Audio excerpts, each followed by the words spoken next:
Hello and welcome back to another episode of my MotoGP 22 career mode, and today we're here for the 15th round of our MotoGP season for the Japanese Grand Prix. Now if you haven't seen the last episode, I do recommend you go check that one out at the Indian Grand Prix, although of course it was actually at the Aragon circuit since there is no Indian Grand Prix in MotoGP 22. It was a pretty good episode because again, Aragon always provides pretty good races with the AI. They are quite fast, they're quite aggressive as well, so it was a very enjoyable race. So I do recommend you go check that one out before we do get into this one. But of course, we did manage to come home with a P4 in Aragon. Probably should have been a race win had I not made a couple of little mistakes on the last lap, and then of course been dive bombed by the AI, but that is just how these things work sometimes, and I suppose I take advantage of tracks where I'm really OP against the AI, so I guess in return you're going to get some of this randomness where they knock you out of the way. But heading into the Japanese Grand Prix then, I'm quietly confident because generally you are pretty fast as a player at the Japanese Grand Prix compared to the AI. Obviously on this game especially, a lot of it is heavy braking zones, which is where the AI is weak, but it also makes it very, very difficult to be consistent because on this game, it is really difficult to get the braking right because it's just a little bit weird and inconsistent on the physics side. So if you remember back to our Moto2 season here, we did make a lot of mistakes and ran wide, and I'm pretty sure that's the only reason why the race was somewhat close, just because I made so many mistakes. So then, we'll head into the weekend now. I think I should be pretty fast, but you never know until the free practice sessions have been done. So I'll see you at the end of free practice, and we can see where the pace is. So to be honest, I've been very caught off guard by the AI's pace. It's been a lot quicker than I did expect. Obviously, I still am top of all of the practice sessions, but only just. And to be honest, I didn't actually think I was until I got to this screen. I saw that Motegi had done a 44.3, so I didn't know whether it was actually better than mine or not, but obviously it was very slightly worse. But their overall pace does seem pretty good because I did use Power Mode 3 on that lap to achieve that. But it does seem like this is one of those tracks where Power Mode 3 is worth a lot. I found about a second from it. Everywhere else I was pretty similar, like in the corners, the gap was actually quite similar. So the AI actually are pretty fast here, at least on the simulations anyway. I think maybe actually on track they are a little bit slower. So we will have to see once we actually get into qualifying and the race just how fast they are. But speaking of qualifying then, we may as well head into it now then. So I'll see you in qualifying too. Let's see if we can get pole position. It seems like I get luckier and luckier every single week. My newest championship rival, Luca Marini, who's just shot himself up to second in the championship in the previous race, he's now not even in Q2 at all. He hasn't gone through Q1, he didn't go through on the combined time, so he's just absolutely not here. So I don't know how I keep getting this lucky, but the people that are competing against me keep performing consistently badly. But coming through Q1 then we had Jorge Martin and Aleix Espargaro, so another two fast riders in this session, but it is really crucial that Marini is not in this session. So I will go for soft in this one. Of course, in the previous session, I did forget to mention that I did it on medium, so I did use Power Mode 3, but I was close enough where I thought Power Mode 3 would just make the difference to get me sort of top of the session. I didn't actually need the softs as well, whereas in obviously a lot of the sessions I have been using the softs. So we'll head out onto the tracks. This is the first time I'm actually using the softs at this track, but I think it'll be one of those things where they do feel amazing.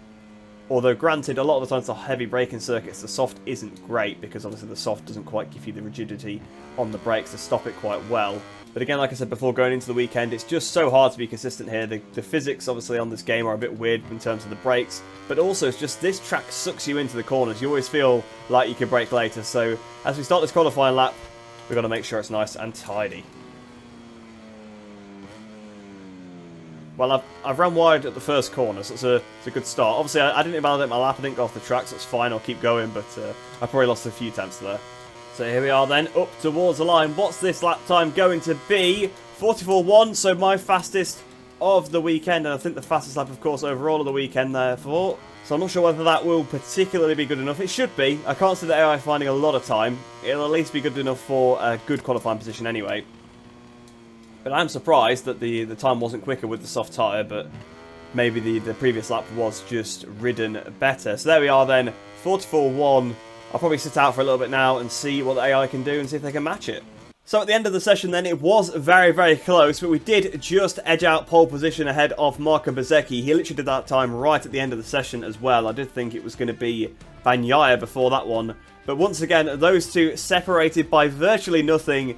Clearly the fastest two AI in this career mode. Brad Binder as well, right up there in 4th position. So it does seem like the second half of the season, the AI have started to work a little bit more correctly. I'm starting to see the guys that I expect to see at the front a bit more regularly. Aleix Espargaro also rounding out the top 5 there. May as well mention him as well. Only 1,000th away from Brad Binder. So it just shows how close this season's been, how close all the AI are in modern day MotoGP. It really, really is incredible. But heading into the race now then, I'm a little bit nervous because again, like I said, it's so difficult to be consistent. I'm very likely to make a mistake, especially on the opening lap. And if I do that, I could be in a position where I struggle to get back through the pack. As well, I'm also at risk of being hit by an AI. We've seen, you know, if you go maybe a millimetre wide, you don't even actually have to go wide. If you're in the way of where the AI want to be, they will just hit you out the way. So I do need to watch out for that one. So I'm a little bit nervous because of that. But I think we probably do have the pace to maybe make a bit of a gap actually on track. I think we have got a bit of an advantage over the AI. I think their simulated times are a little bit too fast compared to their actual on-track performances. But without any further ado then, let's get into the race now then. I'll see you down on the grid. So here we are then, down on the grid, and I've just heard the commentary, Gavin Emmett, say that a lot of the riders are using a hard front, which is quite interesting. It does make sense. You probably would want to use a hard front at this circuit in real life. Here we see Luca Marini then down in 15th position, so only on 1 point if he finishes there. Now, of course, he probably will come through the pack a little bit. You still never know. Sometimes they do struggle and he could get involved in an incident. So this is an opportunity to make big points on him here. Also got to watch out for plenty of other riders because they're actually all very close in the championship. He's just currently the one in second. So it could very well change after this race. But in terms of tyres, obviously, like I said, it did say something about using a hard. I imagine it's going to recommend the hard. It's actually not. It is recommending the medium. I was never going to go for the hard. I think I will just go... I was going to say I was going to go for medium, but it is recommending me to use a soft on the rear. But you know what? I'm absolutely not doing that. I'm never putting something softer on the rear when the front end is already as dodgy as it is. So I'm definitely going with medium on the front and rear. But we may as well start this race now then. Again, I'm still a little bit nervous about how these first couple of laps are going to play out. But we've just got to get into it and try and be consistent. The riders are all lined up on the starting grid. Just a few moments more, and the lights at Twin Ring Motegi will go out to start the race. It's actually not Twin Ring Motegi anymore. It's now Mobility Resort Motegi. But either way then, the lights are on. Waiting for them to get here at Motegi.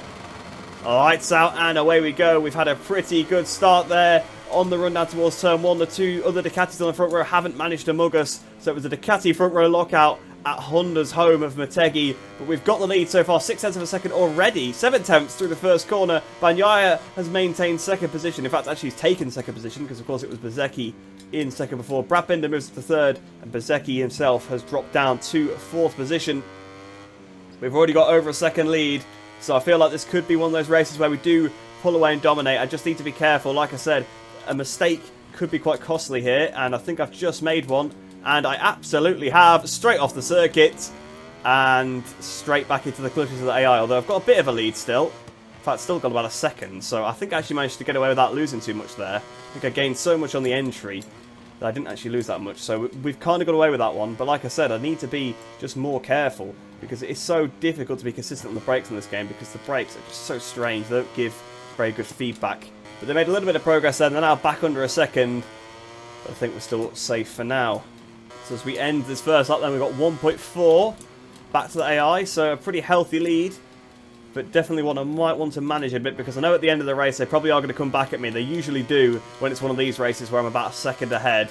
They usually do gain quite a bit on the last couple of laps, and I tend to dial it back a little bit as we approach the end of the race as well. But I've braked way too early there, so I've made a mistake on the other side of the spectrum. But usually they're pretty bad on the brakes, so I don't think they've really gained much from that, so I think we're okay. So just managing the gap to Bagnaia at the minute. 1.7 seconds is the gap. We should pull a bit more out into the 90-degree corner down here. I've just got to be careful, don't brake too late. Feels like I'm braking really early, but I tried to brake much later.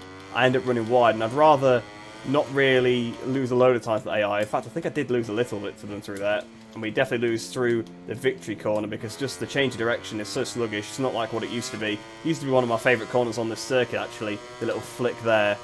But it is much more difficult now. There's been a crash behind, yellow flag, so I'm not sure who is involved in that one. Doesn't seem to be any of the top 8. Doesn't seem like they have changed.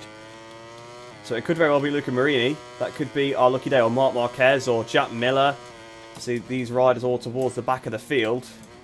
Again, I've probably braked a bit too early for turn 3 here. I need to work on that a little bit. But what is the gap then now? 1.4, so yeah, 1.3 now. So the AI, to be honest, they're keeping with me. My lap times are quite slow, 45.1 on that previous lap. I do want to have a little bit of margin just in case, 1, I do make a mistake, because it's quite easy to do, and 2, just for the end when they are generally a lot stronger. But we are half race distance at the end of this lap, so should be okay, provided that I don't make any massive mistakes again like I did on the first lap. So 45.0 on that lap, but a 44.8 for Bagnaia, so Bagnaia makes a couple of attempts worth of inroads on us. I thought I was just going to get into the 44s myself, but not quite. So Bagnaia did catch us very slightly on this lap. So it definitely is a game of cat and mouse. Another yellow flag behind, but again, doesn't seem to be one of the front runners. And again, I've braked too early for turn 3. I think I'm just too timid. I think in practice I went deep there on 1 or 2 of my laps, so I think I'm maybe just a bit nervous. But I think I do need to start trying to push these braking zones a bit more, because you can see the gap's 1.1 now. So before I know it, it's going to be under a second, and then he's going to be really digging his claws into me. As I've just made a huge error. I don't know how I got away with that one. We picked up a child limits warning, but I've just gone on the grass trying to open up the throttle. And somehow it didn't really cost me any time either, but not ideal. I've been quite lucky in this race, it must be said. The 2 biggest mistakes I've made have been pretty much unpenalised, but with Bagnaia being as close as he is, I really can't afford to make any more. Right, so we're about to start the penultimate lap of the race now. The gap is below 0.8 of a second, another yellow flag, so we are having a lot of crashes in this race. It seems to be sort of the last couple of corners where the AI are crashing. I think they can also crash at turn 1. I've seen that happen in, I think it was qualifying, or might have been practice. I did see an AI go down there. But Bagnaia is really gaining on us now, and again I've braked too early for this corner. Maybe my braking zone is just wrong. Well, I keep saying I'm braking too early, but feels like I am. This is what I mean, the corners do suck you in. Like, you can easily brake a little bit too late, but we're actually on a personal best here, so probably the time to pull it out would be now, since he got below a second. The gap is, wow, it's 0.6 of a second. Wow, I am in a mess. I really am in a mess. Because it's the next lap, of course, is the last lap of the race, and we know they get pretty fast right at the end. It's the opposite as the old games. The old games, they used to go really slow on the last lap, but they seem to be their fastest on the final lap. And he's now only half a second behind. Bagnaia is going to smell blood. I can't be mugged by him 2 races in a row on the final lap. We can't be having that at all.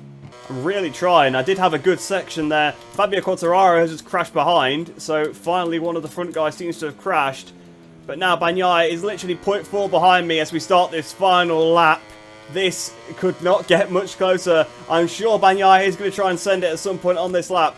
I'm 0.4 under and he's still catching me. That's really bad.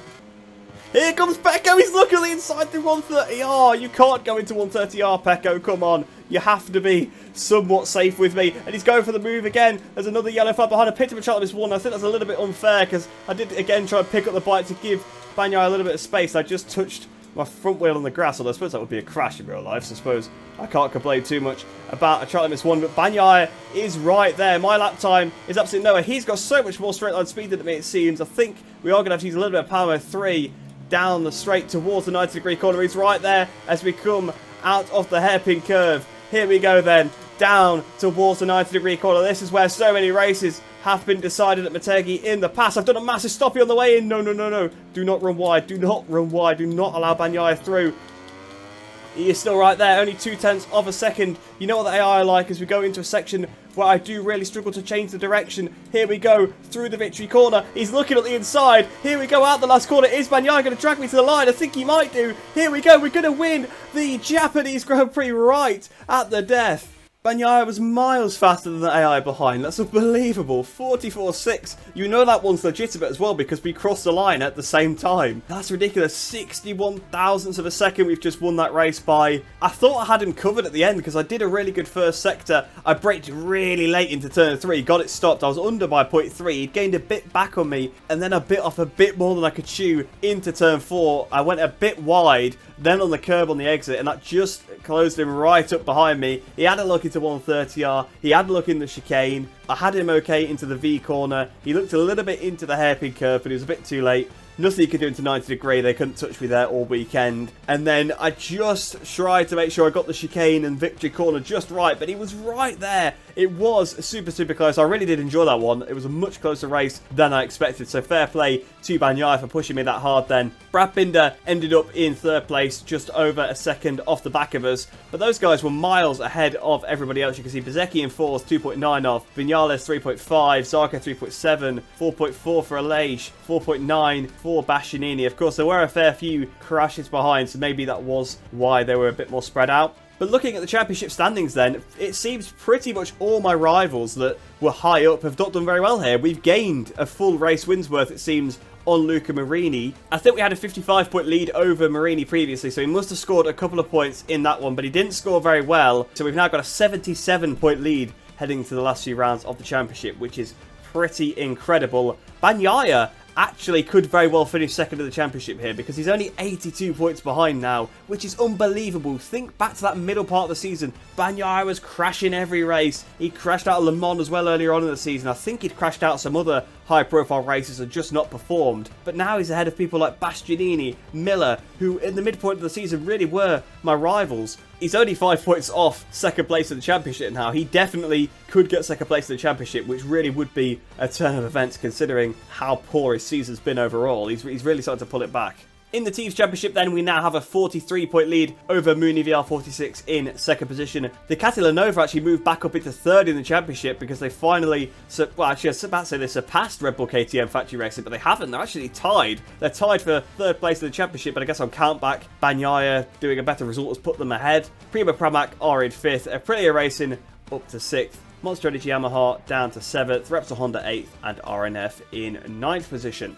As for the Constructors' Championship, 144 points is now the lead for Ducati. I'm not sure whether they've won that yet because I think there is 6 races to go after this one, which would be 150 points, I do believe, so not quite. I don't think they've quite won this Constructors' Championship yet, but it could very well be wrapped up in the next round. In fact, it probably will be, because obviously the threshold will be lower. It only needs to be 125 points leaving the next round, if I'm not mistaken. So I think Ducati will wrap up the Constructors at the next round. Of course, KTM still hanging in there valiantly in second place, quite far ahead of the others behind, actually now 60 points clear of Aprilia, who moved themselves up to third place. Honda are now 3 points behind Aprilia in fourth, and only a few points further back again is Yamaha. So those three still very close in this championship. But with that race done now then, we may as well head back to the career hub, see what we got from this weekend, and then end off the episode. So from that weekend then we gained 10,600 reputation, which takes us up to 331,200.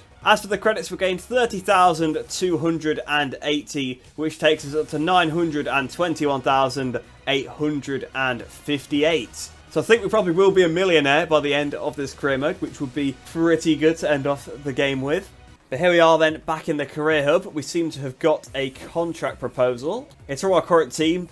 But of course, we're not doing another season on this game with the new one coming out next week, so we're not going to bother signing that contract. So we may as well just advance forward now to the Indonesian Grand Prix at Mandalika. We've now had that electronics upgrade come in as well, so for the next episode we should have slightly better engine braking. But with all that dealt with then, that pretty much does bring this episode to a close. So I hope you guys have enjoyed that one. A much better race at the Japanese Grand Prix than I was expecting. Obviously not one with loads of overtakes, but it was pretty tense from trying to control that gap at the front, try not to make mistakes. Bagnaia was just closing in and there wasn't really much I could do about it. I tried to up the pace, made another mistake, which then of course allowed him to close up. But we did just manage to hold on to the victory in the end, not allowing Bagnaia to get 2 victories in a row. But like I said, I hope you guys did enjoy that episode. I hope you enjoy the rest of your day. Hope you're all staying safe, and I shall see you in the next one.